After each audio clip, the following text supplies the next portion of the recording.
You are the president today. I'm sure you've thought about it. Yeah. What policies would you attack? Right now in America, I watched RFK. I don't know if you listened to the recording yesterday. I've heard. Yeah. What he said about the angle he would take with pharma, he says, all these things we're talking about guns. He says, how is it that we have the same amount of guns as Switzerland does per capita, but Switzerland hasn't had a school shooting in 21 years. Yep. We had it 21 hours ago, and we just had one last night, by the way, big one. I don't know, in Virginia, I want to say, right? 7 people shot. Yeah, 7 people shot just yesterday, right? Every day there's something. Every day. You're talking about fentanyl. You're talking about the drugs. You're talking about LGBTQ. You're talking about military-industrial complex, economy, taxes. What would be top 3 issues you would attack if you were president today? And that's so interesting, because before I answer that question, that ties back into what we were saying earlier about men's mental health. They pretend they give a shit about men's mental health. But if you come along and actually advocate and tell men how to be happier. I've been a sad man and a happy man. I am a man.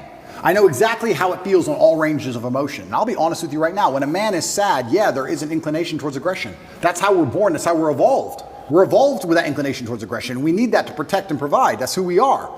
We need that bravery. But having a bunch of depressed, sad men who have no emotional control is dangerous for society. I say this all the time. They try and pretend that I'm somehow dangerous for society by telling men to stand up for themselves and be masculine. Absolutely not, really not. When you tell a man to have no emotional control and be more feminine, that's a school shooter. A school shooter is not a man with masculine accountability. He's a man who's told, act how you feel all the time. Then he gets picked on for long enough. Throw on some drugs on top his psychiatrist gave him. Throw in a lack of a girlfriend, and he's had enough. That's where school shooting comes from. School shooting does not come from men being masculine. It comes from the absolute opposite of these things. And they know this. They know this very, very well. To fix society, we have to fix it at the most base level, the root level. I think America and most countries need more transparency and understanding of how things work. But when they're attacking the family unit, they're attacking all of these issues. Every issue you've just labeled all starts back down to the beginning. I really think the reason I would like to argue, and I don't know any of the statistics on this, in the 1950s, I'm sure there was prevalence of guns all around America, but there just wasn't the school shooting. Why? What was different? What was different in the years before that there is now? I think it's just because children obeyed their parents, and their parents were a family, and there was a degree of responsibility that was instilled inside of people, and there's a degree of accountability, and also there was a degree of honor and pride. Great question. There's a degree of honor and pride. Yeah. I'll tell you something now. I bet in the 60s, 70s, whatever, in any country in the world, people didn't want to do dumb shit because the family would be known as criminals. The last name would be tarnished. Their son did this. You hear what their son did? There was a vested interest in all of it.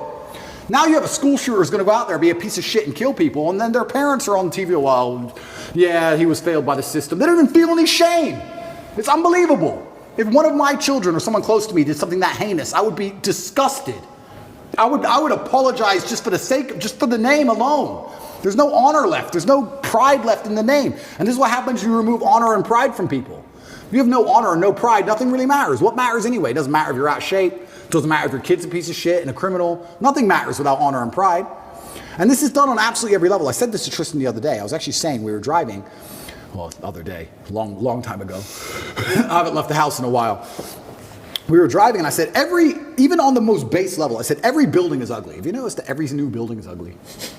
It's ugly. Just goes, yeah, it's all the same glass, big square, ugly building.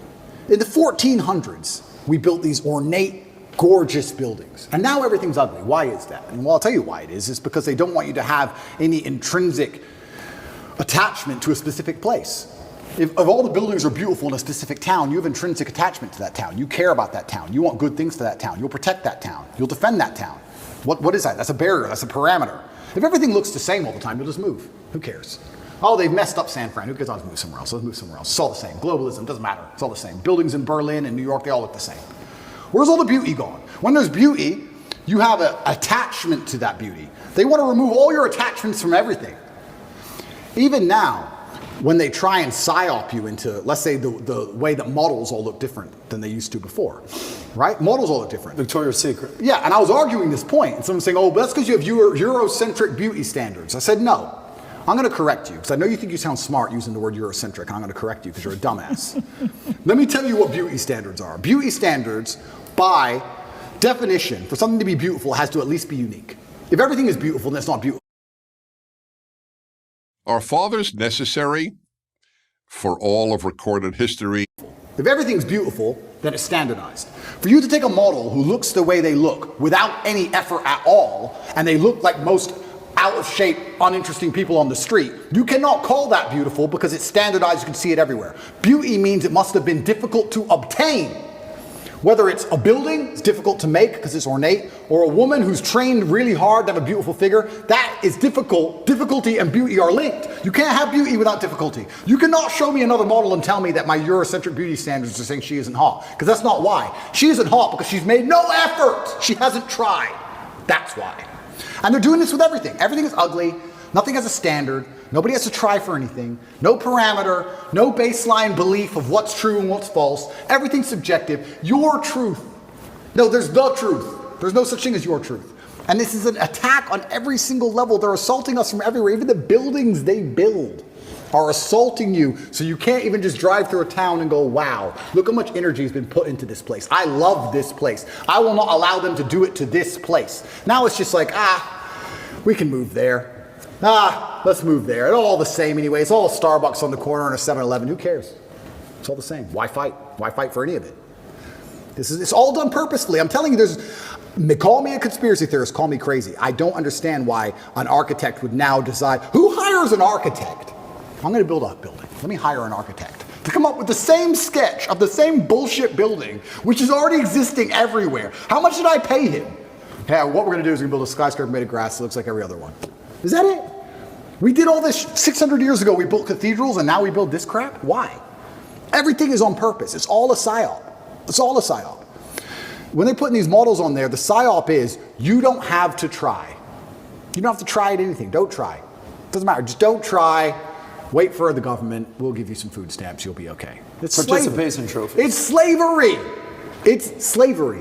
When you need to do every single thing they say to eat, that's their end goal. That's what they want. It's slavery. They don't want you trying anything. Even going to the gym today is an act of rebellion. Even being in good physical condition is an act of rebellion. If I put up a photo of me and I'm in good physical shape, there are people who write underneath it, oh, you're dumb, you train so good. They insult you for it. Like, you're a bad person because you have standards for yourself. That's the level of bug man they want to get you to. Of course, these people will give up meat and eat the bugs and live in the pod. Of course they will. They have no standards. They have no self-respect, no standards. Of course they can live in an ugly building, a big, ugly matrix pod.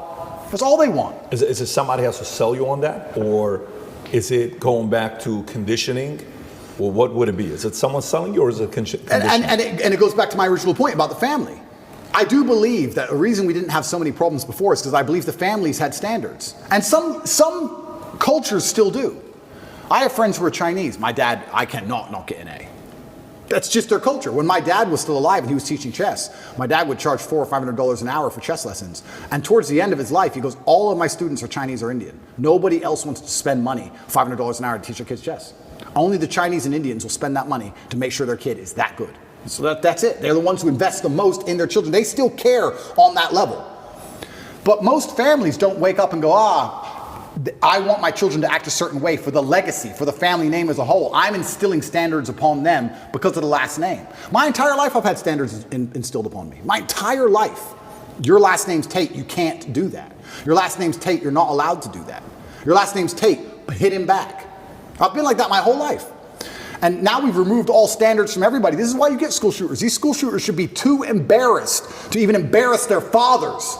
They should wake up and go, I would never do this to my family. And I'll also, this is definitely going to get me canceled, but I'm going to say it because it's true. I'll say it by extension for suicide. I don't care what you do to me. I'm Andrew Tate. I cannot kill myself. I can't. I'm not allowed. It's against the creed of my last name. I didn't have ancestors who suffered how they suffered, who went through what they went through, for me to be born to kill myself. That's not the end of my story. I refuse. I absolutely refuse. No matter how bad it gets or what bad situation I'm in, I refuse to do it because I have too much respect for my last name. I won't do it. And I think that a lot of things, a lot of men's mental health, a lot of crises can actually just come back to the old adages of honor. And you can fix a lot of it. Your girl left you, you miss her. I get it. We've all been heartbroken. She's with a new guy. You're upset. She doesn't care. You care. I get all of it. But there has to be a point where you get to a level of pride and you just go, that's not who I am. I lost her. That's life. You just got to get on with it. And the best way is to where do you find the strength when you're in these difficult situations? I always find the strength from my last name. I'm Andrew Tate. So I just have to do it. I'm in a Romanian jail cell. I wake up, there's cockroaches in my bed. They're all over my face. What am I going to do, cry? Am I bitch out? Am I going to go and sign a piece of paper and say I'm guilty? I'm going to sell my brother out? Is that what I'm going to do? Am I going to go fucking lie and sell the girls out like they want me to? Am I going to stand up and say, I'm sorry for saying go to the gym like a pussy? No, I'm going to take the cockroaches off my mouth. I'm going to do some push-ups because I'm Andrew Tate. When shit really gets hard, honor and courage and bravery and your last name is all you've ever had. It's all you're going to have. And it used to be like that in the olden days. That's why no one did this dumb shit. They were just too embarrassed to even do it.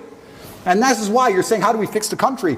Absolutely, all of it comes down to the fact that, especially with men, none of them are bestowed with the things that the masculine essence needs to be a good man. You need pride, you need honor, you need a healthy level of ego, you need all of these things. We're taking it all from boys, and what are we giving them instead? Video games, porn, weed. And what do you expect of these people? What do you expect of these shit versions of men besides trash output?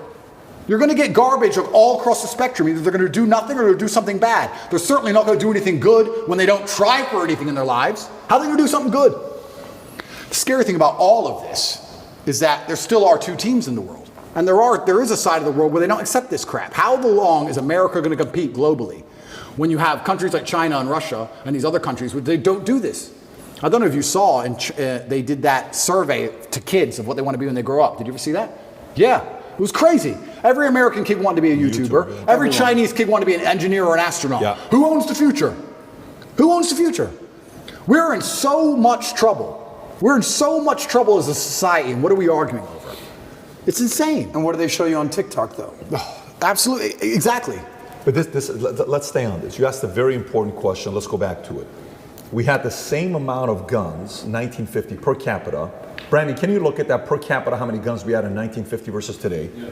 But it's relatively the same. Gun laws haven't changed dramatically from 1950 till today. What's changed from then to today? We took out God out of school.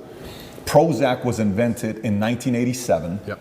The law to legalize advertising drugs, big pharma, in America was 1985. It's only two countries in the world that can advertise, us and New Zealand. Crazy. So you got God, you got Prozac, you got big pharma advertising, you got the LGBTQ movement that's taking place. You got all of that taking place to where we are today. So when you're talking about guns, what has changed? It's not the guns that's changed. Society has changed. Standards have changed. Completely. So how do you fix that? So if that is the biggest problem you're selling, yep. Number one, here's a problem. Let me sell you why this is the problem. Okay, the people are like, you're right, I'm buying it. Give us a solution. What's the solution? Yeah, I think the solution comes back down to family values, and that's a very difficult question to answer because it's across the entire spectrum, right? I do feel like it's almost a race to the bottom for men and women now in the modern society. I don't think women are being very good women. I don't think men are being very good men. And I think both of that is accelerating against each other, and it's a race to the bottom. How do you fix that? It's difficult. It's hard. And I still think one of the easiest ways to do that is God. I think if you bring back some degree of morality and some degree of standard to both sexes, I think things will start to get better. I can tell you right now, they talk about why does men not want to get married anymore. Men don't want to get married anymore. They come up with all these elaborate reasons. The main reason men don't want to get married anymore is because their girlfriend was with me for free. So why are they going to marry her? That's the bottom line of it. Why would you, a white dress means virgin. Marry who? A girl from the club who your friends have been with? Do you want to marry her? Like when you remove all of the morality from life, you just end up in a scenario where the only possible logical move is to act without morals. Game theory, right? We sit there and we analyze things logically. If you're going to be, if all the women you meet are immoral, how are you going to act? Well, you act morally, you get wrecked. So how do you act? Immorally. It's a race to the bottom. We have to fix society as a whole, and it comes down to even the most basic things like female promiscuity, the most basic things like men sticking up for their last name, the most basic things like men having to be too honorable and too proud to be out of shape or be poor or not take care of a woman. I'm not just talking about women, I'm talking about men. Any woman who's with me, her life is fixed. That is my job. I'm Andrew Tate. I would be embarrassed to have a girl say, I'm Andrew Tate's girlfriend and have to work her job, unless she wanted to. She can do anything she wants. She's my chick. You can have anything. You run the world now. You're with the top G. Anything you want is mine.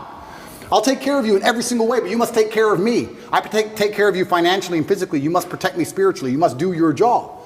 It's a race to the bottom on both sides. And when you have two genders racing to the bottom and then a child is born, what do we expect from this child? Who's raising the child? The school, the TV, the internet? You trust these people? Look what they're injecting into them. So another thing that's very interesting. You talk about the 1950s, another thing that was different. In the 1950s, parents raised their kids. Who raises kids nowadays? School. School, internet, Twitch. How much time do you spend talking to your child compared to the programming they get from the Matrix? You're losing in terms of pure minutes. You're losing. You can't even control what your child sees in school anymore. You don't even know. And when you find out they do what they did in California, they're like, what? Most people don't even know this. You have children 15 years old, I've seen it on YouTube, arguing with their own parents, disagreeing with their own parents. The whole point of having children is to instill your values in them. I want my sons to be Emery, Andrew, Tate. They must think and act and be like me. And for someone, I've had people say to me, what if they're not? If they're not, they're not. That's fine. But the whole point of me having them was my lineage. That's the whole point of me suffering to raise them was my lineage. Why would I raise them to be anything other than what I believe I should be and they should be? That's the whole point of it, and I'm proud of that. I'm not going to sit and apologize for wanting my sons to be Tates. I'm not going to apologize for it. I don't care what the school wants them to believe. They believe what I want them to believe because they are mine. But all of that's gone. So then we also talk about what's different between the 1950s and today. These kids are being raised by people who aren't their parents, and whoever's raising them clearly ain't teaching them anything good. It's teaching them, if you feel, act how you feel. You can't tell men that. It's dangerous. You can't tell men to act how they feel. You can't tell men to not have emotional control. You can't tell men to cry anytime they want. Because men don't just cry sad, they cry angry. They cry very angry. You don't want that. You have to teach them stoicism. You have to teach them all of these things. And it's all gone. So, okay, so let's stay on this. This is actually a very interesting topic we're in, from 1950s till today. So you're saying, if somebody is a Tate, if somebody is my wife, if somebody is my son, you're going to be doing this. I'm not going to let a teacher XYZ. Okay. Well, 85, 90% of America doesn't have the money to be able to Correct. put them in a private school. Correct. Where right now is June. If you go on YouTube or Twitter and look at Pride Month, everywhere kids are coming to school. Parents, teachers got these pride stuff going on all over the place. Parents are like, look, I'd love to put them in a private school, but even some private schools are doing it right now. In Florida, there is a private school. It's known one of the best private schools out there. You know which one I'm talking about? I won't mention it. Starts with the letter P. People should know what it is, but they all know what I'm talking about. We have a party at our house, okay? And baseball. My son, so he's got a baseball. All the players are their parents. I'm talking to the parents. So, hey, meet one of the girls. So, what school do you go to? Oh, well, I was going to such and such school, but now I'm going to such and such school. Oh, really? Tell me why. The dad's like, yeah, it's just, reasons. He gets uncomfortable. Yeah. I said, no, really, tell me why. I'm curious. Well, I don't really want to get into it. I said, are you uncomfortable because it's political reasons? Well, yes. I said, well, let's just say you're safe to say it here. Yeah. He says, am I fully safe? I said, what do I need to tell you for you to know you're fully safe? You're fully safe with us because you know my position. Yeah. He says, fair. He says, we took him out because they started asking my daughter to do XYZ with pride, to write on this, and she wrote a letter, a paper that was opposing the opinion, and she failed the class because her opinion didn't match whatever they were saying, and boom. Now, I said, what's going on with that private school? That school's $50 grand a year per kid, the one that's grooming. 50 grand a year per kid. Yep. There's an exodus from this school to go to other schools. So one, some parents don't have the option, Andrew, to say, you and I are not worried about it. I'm not worried about it, but the people I'm leading, they're worried about it. Absolutely. How do you fix it if you're that person without the resources you got? And that's another thing that's difficult, because I have two answers to this question. I have the arrogant answer, and I have the answer that I believe is helpful. I know the arrogant one, but give both of them. I'll give both. Yeah. The one I actually believe is helpful. This is where I think things like we discussed earlier, like the Klan comes into effect, right? Imagine you had 18 kids from 6 or 7 parents, groups of parents, and everyone's living together. The family unit, the energy and the ethos and the merits of that particular clan is going to be so much stronger and difficult for the matrix to penetrate and break. Their best friends are the people they live with. The kids live with the other kids who believe the same as them. The parents all agree. When you're a clan, you're far more difficult to attack and assault. So I would say the first thing I would do if I was a parent of normal income, I would try and find other parents who agree with me and try and find other people who are ideologically sound. And I'd make sure that our children are friends and they spend the most time with each other. And I would try for us all to go on holidays together. And I would also put in conscious effort to try and deprogram. I don't think many parents say to their kids, what did you learn today? I'd be doing that not to check on the kid. I'd be doing the check on the school. But let me challenge you. What's going on? Sure. So let's role play. Go ahead. Ask me the question. What did you learn at school today? So today we learned that Dylan Mulvaney had the courage to stand up for her beliefs, and she's a hero because she's out there and she's helping a lot of other people that are going through challenging times be able to stand up for themselves. Okay. What are you going to tell me? I would say, why do you think they want you to believe that? What do you mean that? Why do you think they want you to believe that? They've told you something. Yeah. I don't believe that's true. What they've done is lie to you. Why do they want you to believe that? Perfect. So say you now convince me I'm your son. Yeah. Great. I go to school tomorrow. Yeah. Ready? Correct. Now I'm in school. Correct. Hey, Miss Jones says, hey, Patrick, so tell me, so what did you think about this as this? You have to write this paper. Well, let me tell you, last night I was having a conversation with my dad, Yeah. and my dad told me, why do you want me to believe that? Yeah.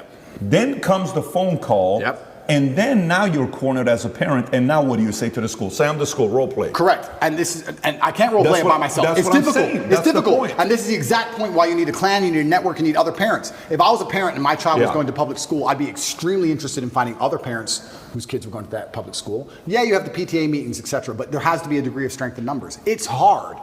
You can say homeschooling, that's the cop-out. But the other answer, the more arrogant answer to this, is actually an answer I gave after the subway incident. You know, in New York with the subway where they choked the guy and he died. Yep. I get asked all the time, Andrew, what would you have done in that scenario? It's a very difficult scenario. I mean, we can argue whether he choked him too long, whether he was trying to protect people. There's a bunch of arguments. But it's very unfortunate. This goes back to what I was saying earlier. You can no longer just be the average man, the average citizen. I insulate myself from so many problems with money. I know this is a terrible thing to say and people aren't gonna like hearing it, but it's true. I never have to worry about some garbage on the subway. I never have to worry about, do I stand up and defend this woman or allow her to get attacked because they're gonna put me in jail? I never have to worry about some fight on a plane because the ticket was $40. I never have to worry about my kid going and learn something they don't wanna learn. I don't have to worry about any of this because money protects me, right?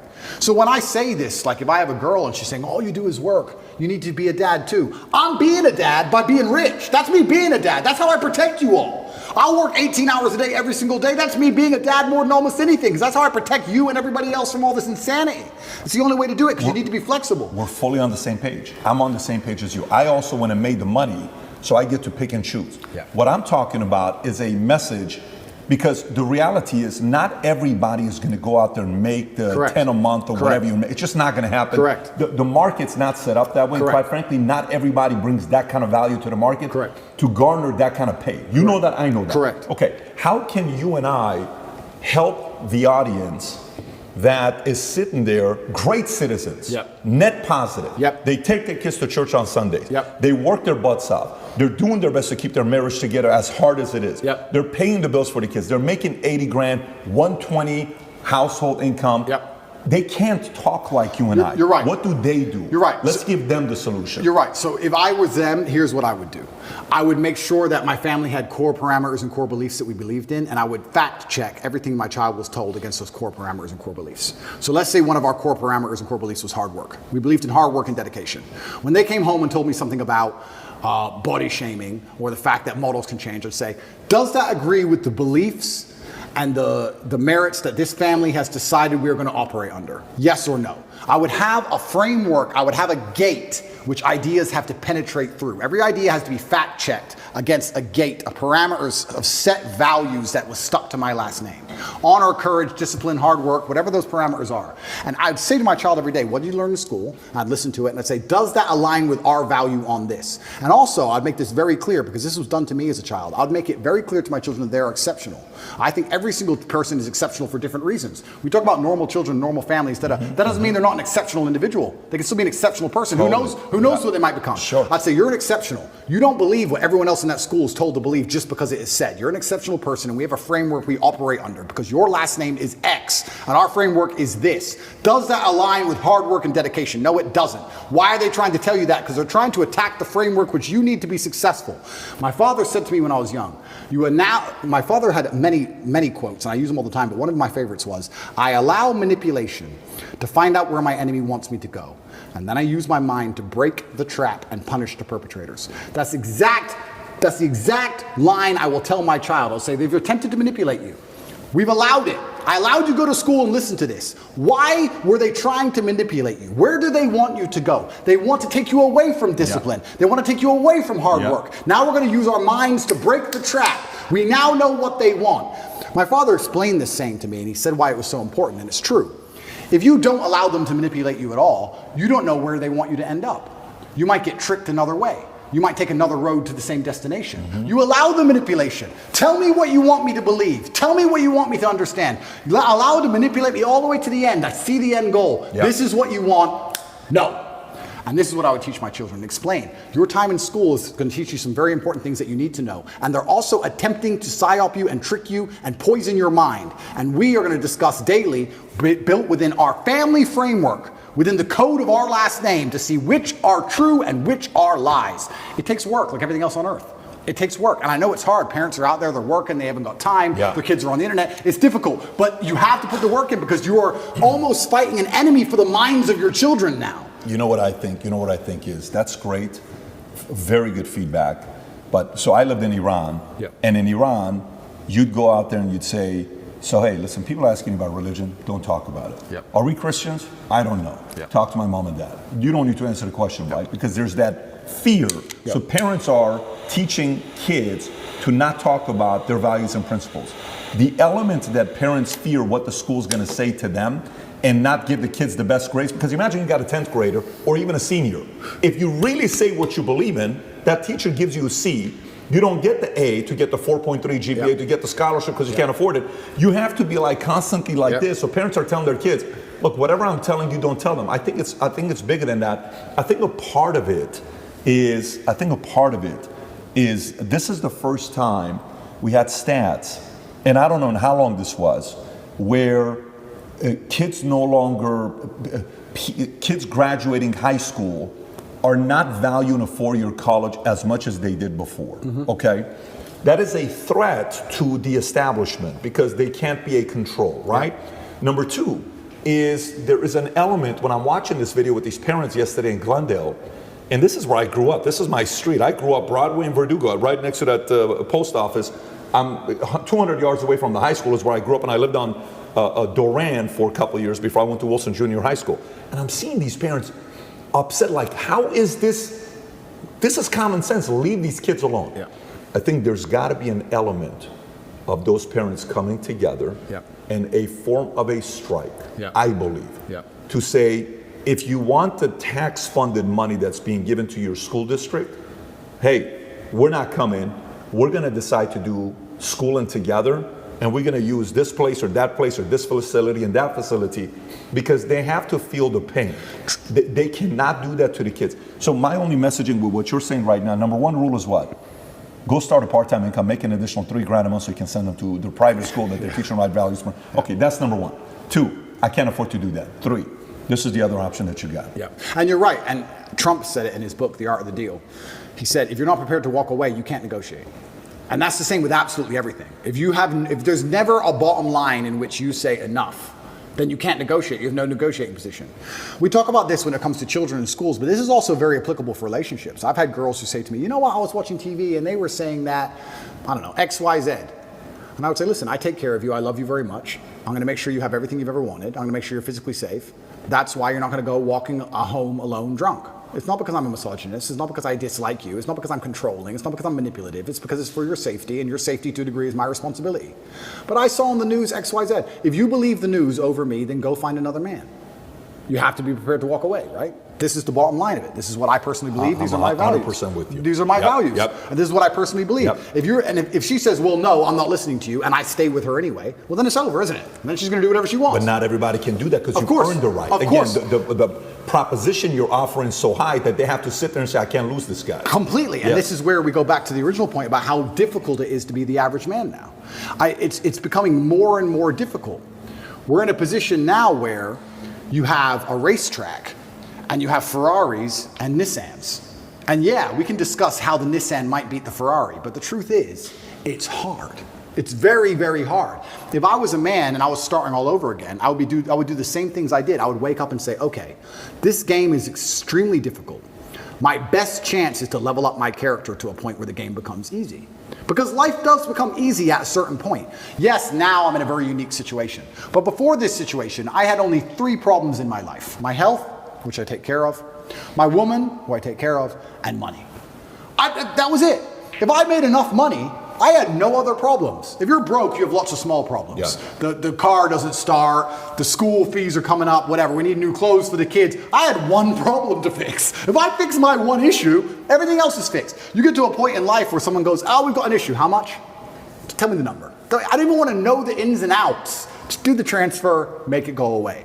So, yeah, as a man, I think you have that imperative to understand that the video game of life as a man is exceptionally difficult, and especially as you get older, as you progress with the levels, it gets harder. It's getting harder and harder. You need to level up your character. This is what amazes me when men go, I struggle with motivation. How can you struggle with motivation in the modern world? Are you asking to just lose? Are you asking to just be erased from humanity? Yep. Are you asking to be invisible? How can you be an 18-year-old man and say, I don't have the motivation to train as hard as possible and get as rich as possible? You are born to lose if you don't have motivation at 18.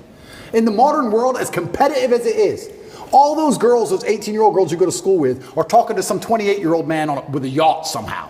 And you're sitting there lonely and you don't have motivation? You must be out of your mind. The only way to win this game is to become as powerful as possible. It's difficult, and it's getting harder and harder, and this is why I teach the things I teach to men. You can't just be Joe Schmo and win anymore. Those days are over. You have to be something else. The challenge those young men have, though, it's sometimes not even their fault. Why? Single mother, raised by a single mother. They've been indoctrinated, and they heard the future is female a million times. Next thing you know, they're 18. They kind of have this victim mentality. It's almost not even their fault some of these times. Oh, completely. We're all in our late 30s, early 40s. We've grown up. I played football in school. He's an athlete, bodybuilder. Obviously, you're a kickboxing champion. We've had coaches. We've had people kick our ass. We didn't grow up with participation trophies. We've had our asses kicked. We've gone through shit. Now we are the shit. A lot of these young guys playing video games, addicted to porn. They grow up with a phone in their hand, raised by women. They weren't raised how we were raised. How do you teach those kids, though? Well, that's exactly what they don't want me doing. That's why they're trying to put me in jail. Because I managed to become, I'm not for a second bragging, but the size of the movement that I created, I turned up in Slovenia. I don't know if you've ever seen that video with the Bugatti where everyone's going, top G, top G. That's the capital of Slovenia. I can't even pronounce it. Ljubljana or something. I've never been there before. Slovenia, where even is it? Like, I can barely find it on a map. I know roughly where it is. If you want a guaranteed way to get in touch with me, maybe you have a business idea, maybe you want some fashion tips, maybe you just want to connect, you could find me on Minect. This is what I was saying earlier on about how complicated masculinity is, but I broke it down to those 3 basic tenets because even a teenage boy can understand if you get enough money and enough power and enough powerful friends and enough sexual access that you're going to be able to build yourself to a man of, I can cry now. I've qualified to cry. When you're an 18-year-old boy, you shouldn't be crying. You should be focused and you should be an animal and you should be training, you should be working hard, and you should be listening, you should be going to coaching. I'm now at a level where I'm allowed to cry. I understand all the different elements of being a man. I understand the tapestry of masculinity fully. I can cry if I decide to. I've qualified for that.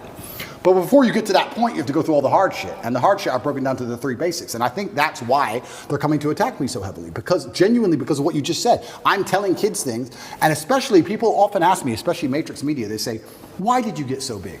Because I'm telling the truth. I'm telling the truth, which every man knows is intrinsically true in his heart, because God has instilled him with a basic degree of morality of right and wrong. I'm saying things to a 17-year-old boy, and he's going, he makes sense. I get it. Everything I was told so far just didn't quite click, but this does. And that's what they're so scared of. And I agree with you. You're completely right. And this goes back to, once again, we were saying about last names, family values. The number of times I was told I couldn't do something because of my last name, I think that was my whole childhood. My whole childhood is, well, you're a Tate. Dad, I got an A. Of course, you're a Tate. It was just like, duh. Of course you got an A. But what else are you going to get, a B? What, are you a dummy? That's who I was my whole life. I had standards exacted on me. And I've even heard psychologists, I have a big problem with psychologists. I don't like them as a whole. I'll tell you some of my scenarios. I've had conversations with psychologists. There's a couple good ones, but there's a lot of them who I don't like. And their ideas, you raise children, don't put standards on, don't put pressure on them. How are they going to perform without pressure? Do you have pressure to perform in your business? Because I certainly do. I certainly do. Pressure makes diamonds. You think I didn't have pressure to perform when I sat down with the BBC and they tried to set me up? You think I didn't realize instantly? Okay, war. She's ready. But you think there's no pressure? You think there's no pressure when they try and stab you to death? There's no pressure in life. You're going to raise a child and say, give him no pressure, give him no standards, so he can just be a kid. And what's he going to mold into? Absolutely and utterly not. Life is pressure, especially as a man. You need to have these exacting standards. That's how it is. My whole life was a pressure to perform to my last name. That's all it's ever been. I don't know how anyone's raised any other way. So yeah, it's crazy. It's a very difficult problem to fix. I agree with you. It's a very difficult problem to fix. But I think it starts with baseline things. And this is also why I feel like I have such a duty to act. I'll give you an example. If I could lie right now for $10 million and nobody would find out, nobody, I still couldn't do it because God would know and he'd punish me sooner or later. I really, truly believe that I would pay the price for that lie. I truly believe it. I think if you're a man and you're growing up and you're saying, how do I act? What do I do in this scenario? What would God want you to do? Tell the truth. You'd be amazed how far just telling the truth will get you. In any situation, I can give you benign situations that don't even matter. Your girlfriend caught you. Oh, and no, and I barely know her. Just say, yes, sorry. I love you. I'd love to stay together. But you did this. Sorry. I'm leaving. Okay, goodbye. Next day she's back. You just tell the truth. It could have gone on for weeks. She could have kept spying. She could have called the girl. All this drama. Just sometimes in life, you just man up and tell the truth. That's why in my current scenario, and I was saying earlier, that's the only way you're free, by the way. Completely. Only way you're free. Truth shall set you free. It shall set you free. When I was saying earlier, the incompetence of my enemies is scaring me, and I don't know exactly what to do. All I can do is just tell the truth all the time. I'm going to tell the truth all the time. I'm going to say what I mean and mean what I say, and I'm going to tell the truth, and that's who I'm going to be. That's what I think is the best thing for me to do in the current scenario.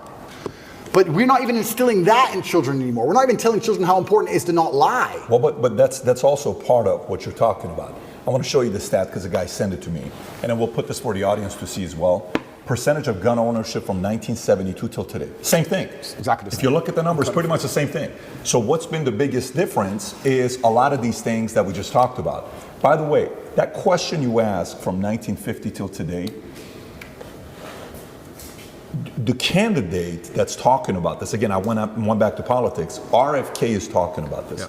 And I think it's a very important thing to talk about because it's making people go research and see for themselves and to ask the question, what really did change? Completely. We've had this all the time. Completely. What became legal? Why are we adding all these pharmaceuticals to, kiss the Tate? Yeah. What else would it be outside of that? So that was the foundation, which I agree with you. Household values, principles, kids, men, raising them better. Yeah. What else would you see as a challenge from an outside? And then I got part two of the question for you. Yeah, it's anything else where you say, XYZ would also, by the way, I love the way you say Nissan and status. I just love the way you pronounce those two words, man. For a second you said Nissan, I'm like, what is Nissan? And then I realized what you're talking about. Well, I remember when I was young, other people's parents would tell me off. Do you remember that? Did you ever get that when you were young? Of course. Other people's parents would come up and you better not. Random adults would just tell me off. I was scared of every grown-up. Every grown-up had a degree of authority. Just random adults. We can't do that anymore. There was just a degree of community that's certainly not really lost. And asking me how to bring it back is difficult. It's very hard. And that's one of the reasons why I've become so religious recently, because I think that God is definitely part of that. And that's also the reason I want to live in the clan I live in. That's why it is. My brother can tell my kids off, no problem. If I came home and Tristan's like, I had to scream it all, I'll be like, good.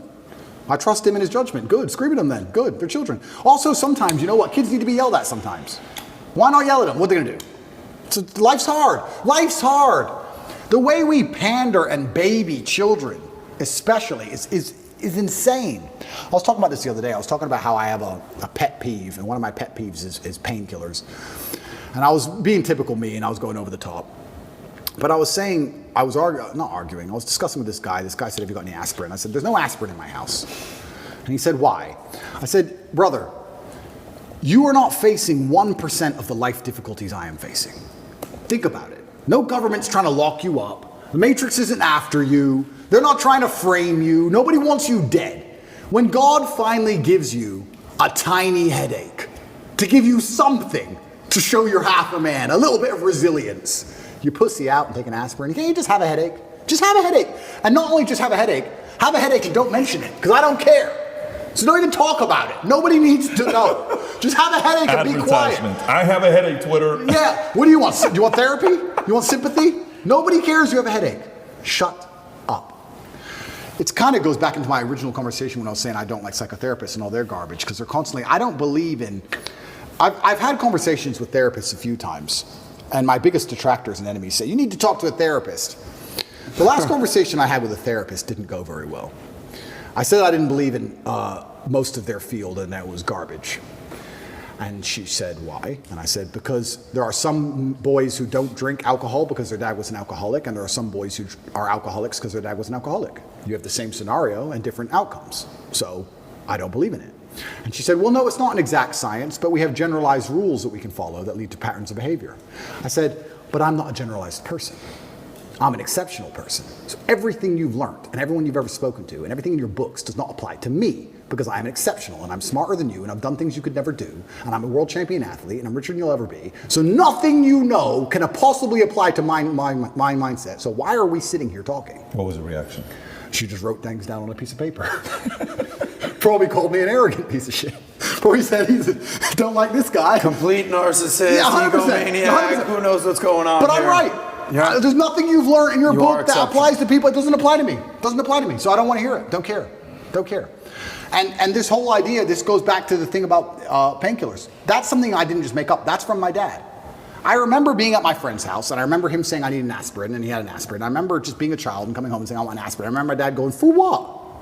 You're a kid.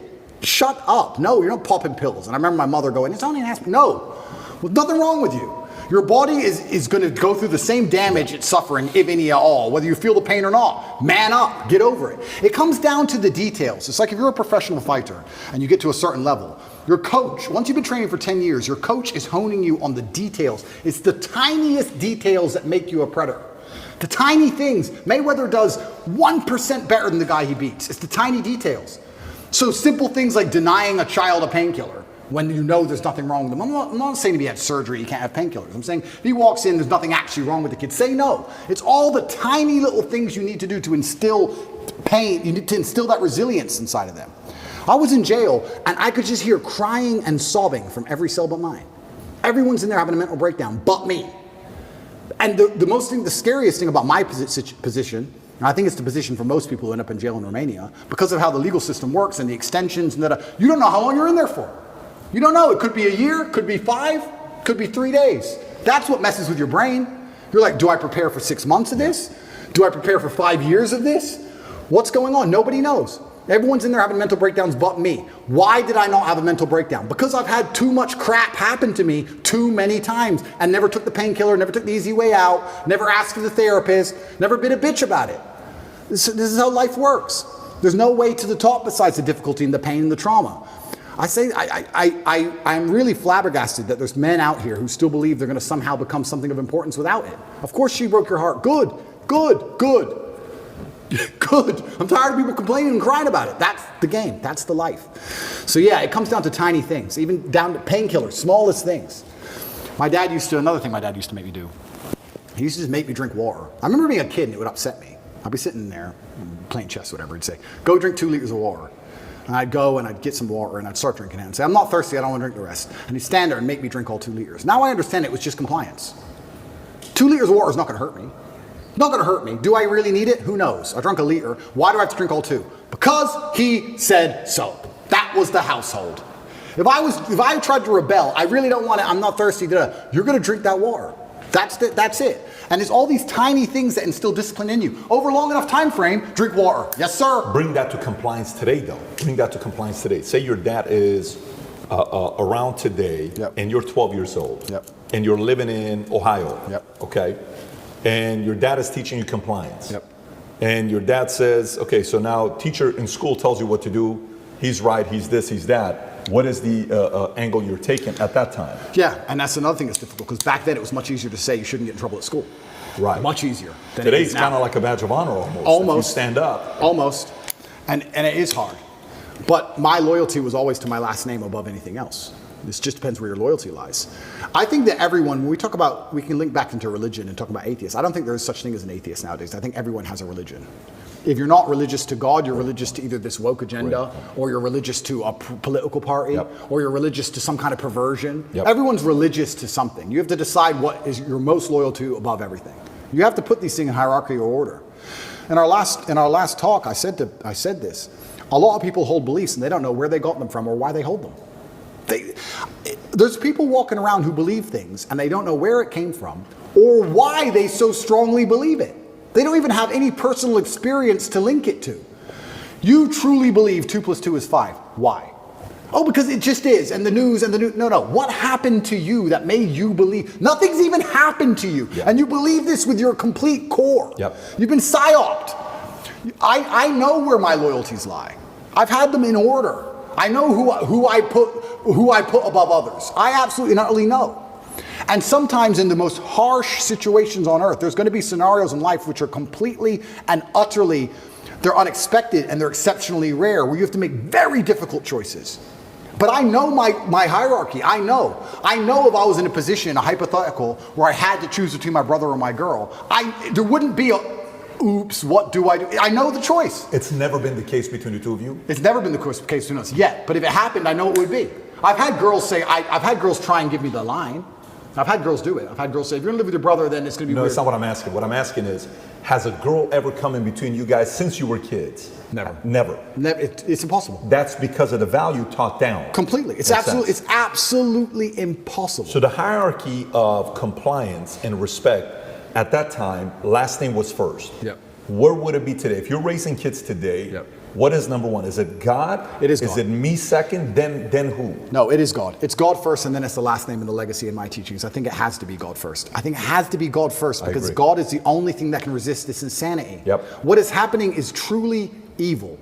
This is not some different worldview. No, it is evil because it is dishonest. Anything that is dishonest must be evil. It is a lie. All of it is a lie.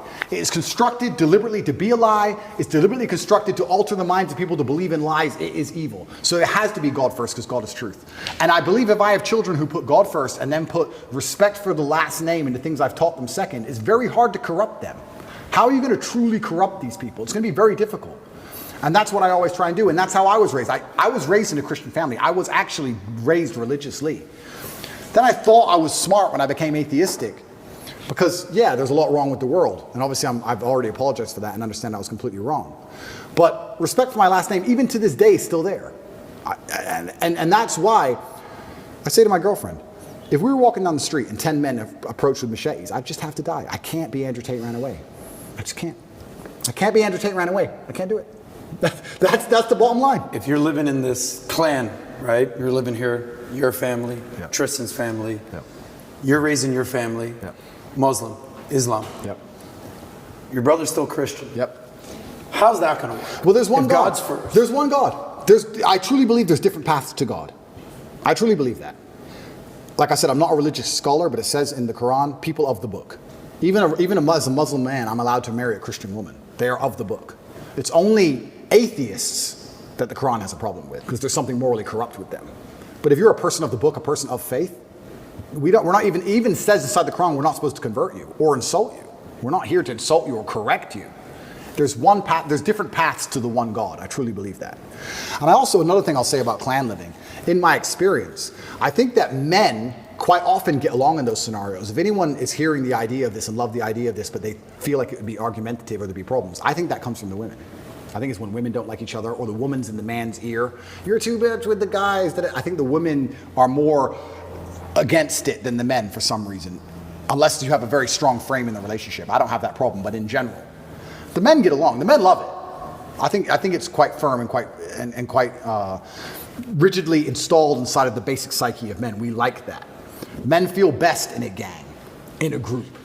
It's why we charge at the gunfire. When we're with our boys, it's when we feel strongest. It's why we go out and drink and party when you're with your guys. There's something inside of you just feel like on fire. I think men have that. A lot of the time it doesn't seem to work and it breaks down because women can be unhappy in certain scenarios. But this is why, especially in some ethnic communities where the gender roles are more specific and defined, where the man is in charge and the woman does this, they can all live together in peace. It's much easier for them. Like I said, I grew up in a town full of Muslims. They'd have 10 families in one house. The women cooked, cleaned, looked after the children, looked after their man. The men all worked, made a bunch of money. Bunch of average-ass jobs, and they were all millionaires in 5 to 6 years. Connect is an application which allows you to take a minute to connect with influencers from all around the world. My name is Andrew Tate, and I'm available to speak directly to you on Connect. So if you like this clip and you want to watch another one, click right here. And if you want to watch the entire